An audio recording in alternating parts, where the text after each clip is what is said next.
All right, so this is just a test video. I'm going to go through this handout 9 notes for fish video, which you'll find posted on D2L. And just follow along. And then what I want you to do is see if you can post like a 30-second video explaining either ethos, pathos, and logos as I've explained it in this video. So quickly watch the video. I'll explain everything in it. And then see if you can just kind of tell me what I said about either ethos, pathos, and logos in this text, which is just a very short paragraph at the top of this handout 9. All right, and this is to test the video capacities of all of us. All right, so here's the text. On the first page of his essay, Objectivity and Interpretation, Owen Fisk characterizes interpretation as, quote, neither a wholly discretionary nor a wholly mechanical activity, but a dynamic interaction between reader and text, of which meaning is the product. The alternatives Fisk rejects will be familiar to all students of both literary and legal interpretation. The wholly mechanical alternative is the view, often termed positivist, that meaning is a property of, is embedded in, text and can therefore be read without interpretive effort or invention by a judge or a literary critic.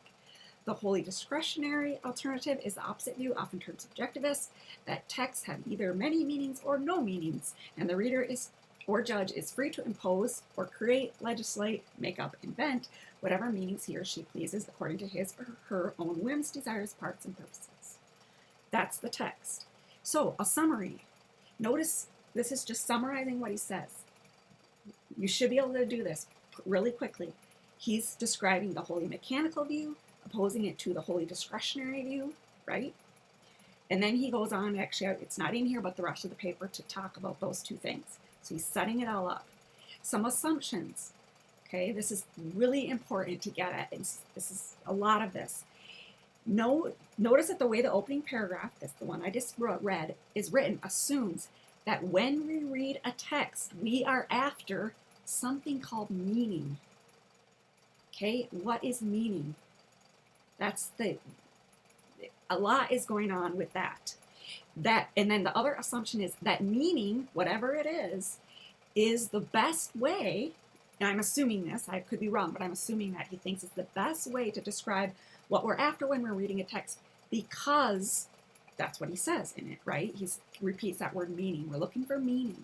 Again, you could have other assumptions about what you're doing when you're reading a text. You could say you're after entertainment, you're after enlightenment, you're after a good word, there's a lot of things you could be after, but he's saying you're after something called meaning, which is, to go to the logos right away, which is highly rational, isn't it? Okay, so let's go to ethos. What can we say about ethos, just given that very little bit of text?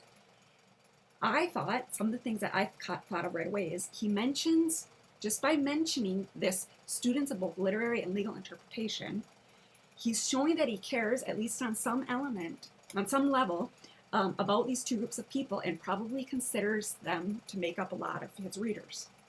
So he's sort of like, hi, you guys. It's a little bit of, gives him a little bit of credibility that he kind of knows you, or he considers you a friend, with at least those people. Quotes accurately and fairly from Fisk. So he's saying, here's what this person said, and it's very generously done, right? And accurately. That gives him, Fish, not Fisk, but Fish, credibility. Next, pathos. Okay, there really isn't any, as you can see in here. I mean, you could reach and you could make an argument for it. You can always make some kind of argument for it, but it's a little bit harder to make that argument that there's a lot of pathos or appeal to emotion in this, right? There's no compelling images, right? He doesn't say meaning, which is a lake of possibilities with the word lake or something. You see what I'm saying? There's no story. He doesn't say, one time I went and I ran into a meaning and he hit me over the head, right? There's nothing to be fearful of, right? There's no fear invoked. There's no anxiety. There's nothing to cry about. There's no pity, love, anxiety. It's just very, the tone is logical and just sort of everyday-ish. And that's what I put for logos, right? He's doing this very logical, setting words in order and making claims about them. And then he's going to finish out by making arguments about those claims and supporting them with basically a bunch of word hashing. Okay, so see if you can upload a video of 15 to 20 seconds saying either ethos, pathos, and logos in this. again, I'm just testing to see the video capacities of all of us. Thanks so much.